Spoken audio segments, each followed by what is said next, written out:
Hi, welcome to a brand new video of the Targeted Individual Program, Targeted Individual Experience.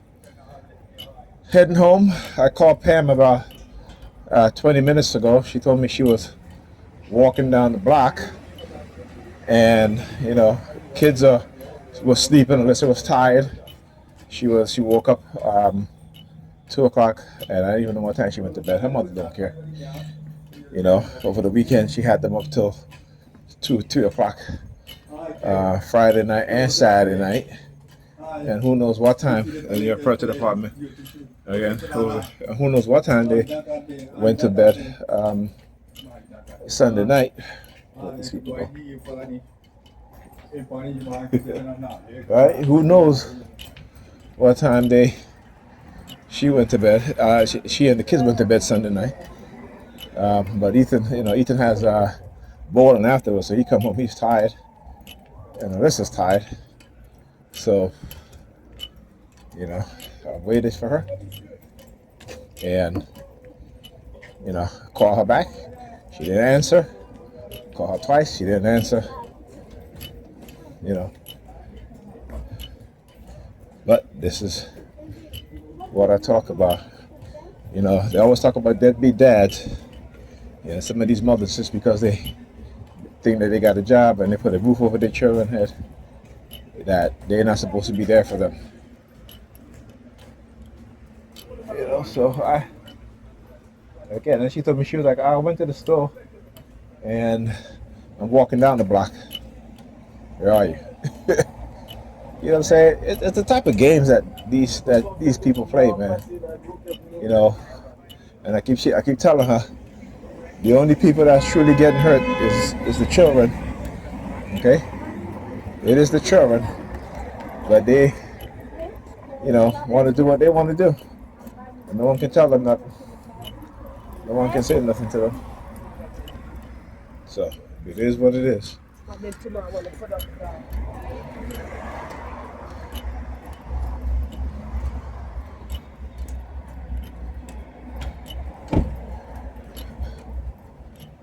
Get up. Look at this shit. Alright, let me try. Walk a little faster. Excuse me. Straight looking at my phone. That's okay. They're gonna keep looking at my phone. And my phone gonna keep recording their ass and exposing the crime. Hear the sirens, New York Predators Department. And the ambulance. Listen, hear that? Yeah, hear that. Hilarious. Right? See what I talk about, the religious bullshit? What do I talk about, right? What do they do? What do they do? Look. What do they do? What do they do? I tell you, the religious bullshit, I guess, Look. The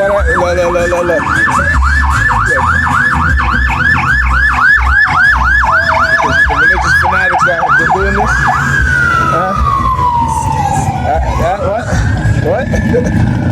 What? Right? The religious fanatics that have been doing all of that. Look, New York Predators Department over there, parking for the gas station. Right?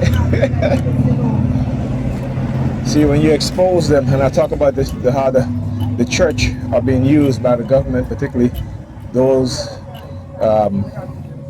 who are in law enforcement and who are part of the churches, the military, and they have trained they have radicalized church members to become even more religious fanatics, using cognitive warfare, using manipulation, using covert manipulation, right, to engage in what is called mystical manipulation to solidify to embed an even stronger belief in their religion based off of those who have money, technology, right, knowledge of how to manipulate people, and so forth. That's what I talk about, how they love to manipulate black women in particular and using white men to do it, even though these women will ignore the truth and the reality, right? And like I said, that's why you see a lot of these black women who are called divestors. They get on social media, they lie with their white boyfriends, but they're the ones that are taking care of the white boyfriends. Same thing like the white women. White women would get on social media and lie to black women about, what they shouldn't put up with black men.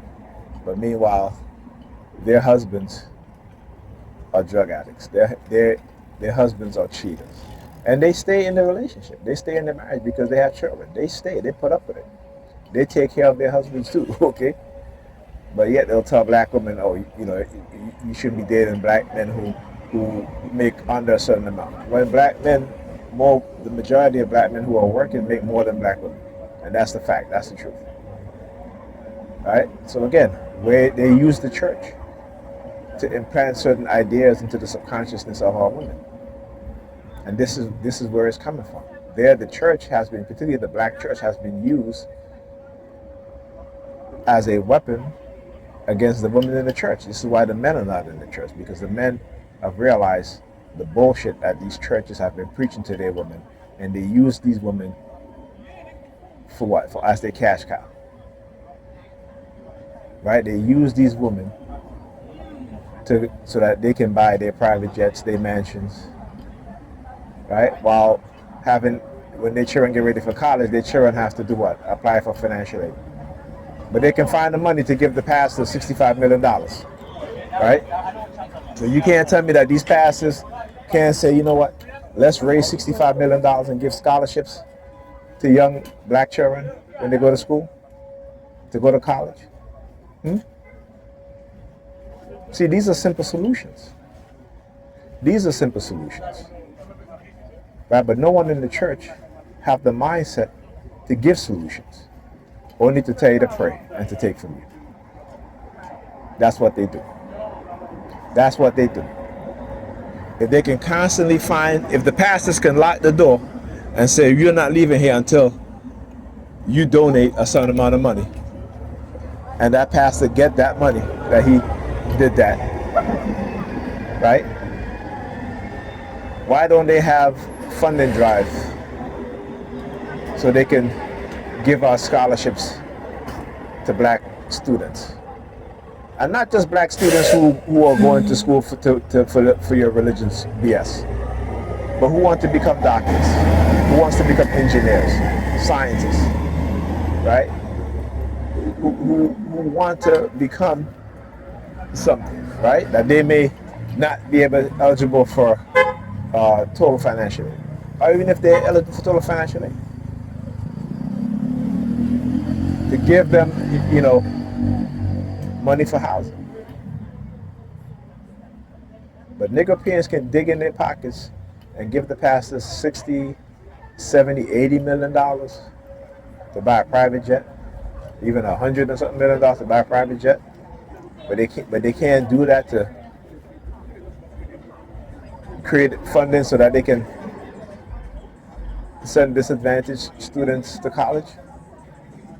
But this is what I'm talking about. When I talk about how the churches are weaponized against us, and the churches are designed to take money from the poor, just as how corporations are created to steal from the poor. This is how the government does with the taxes to steal from the poor. Go look at the numbers. Go look at the numbers. And then they run cognitive warfare on the American public to make them believe that the people who are the people who are on welfare, which they put as the black woman as the face of who's on welfare, when we know that 75.6 million white people are on welfare compared to the 14 million people, black people, I should say, huh? Right, and then compared to the 20-something million Hispanic people on welfare. But black women are the face. So that's what I said, black women who date Democrats, they're stupid. They're stupid. And if you vote Republican, you're even more stupid. Form our own political party. Go Green Party. for Green Party, and we do it at the local level. We do it at the local level first, because that's what matters. But we're not doing that because, like I said, we rather vote for people with money, right? I'm telling you, I don't understand how people who barely have money love people with money and they put them into office and who do nothing for them but to take their money. Right? As Dr. Amos Wilson said, we got to be out of our friggin' mind. We got to have a backwards mindset. They got to program us with a backwards mindset. They have to. They have to. It's ridiculous. But this is what they do. This is the narrative they love to run. They love to create. Right? Because they hate life. You know what I'm saying? They hate life and they claim they love death because they wear that cross around their neck. It's all about death for them. But it's not the physical death for them. It's the death of their mind. No consciousness, no awareness. And then want to call me a follower. The people who claim to follow Jesus, they don't follow Jesus, they follow the pastors. So again, I want you to understand how they learned from the racist eugenicists, right? Particularly the Nazi propaganda specialist, Joseph Goebbels, who says, accuse the other side of doing what we're doing. Accuse them of being who we are. You know, it's funny, I post that on Facebook, and Facebook didn't flag that post, right? It says right there, Hitler Nazi propagandist Joseph Goebbels says that, accuse the other side of being who we are. But what they did flag is when Joseph Goebbels says, if you tell a lie enough, people will believe that lie to be true. Facebook, for some other reason, flagged that, deleted that post. But the other posts, they're left. Okay, so that should tell you something. Okay? There's another bus coming. This look at that. So cold. See, that's what I'm talking about. It's not cold out here. Thank you. About to close that door in my face, huh?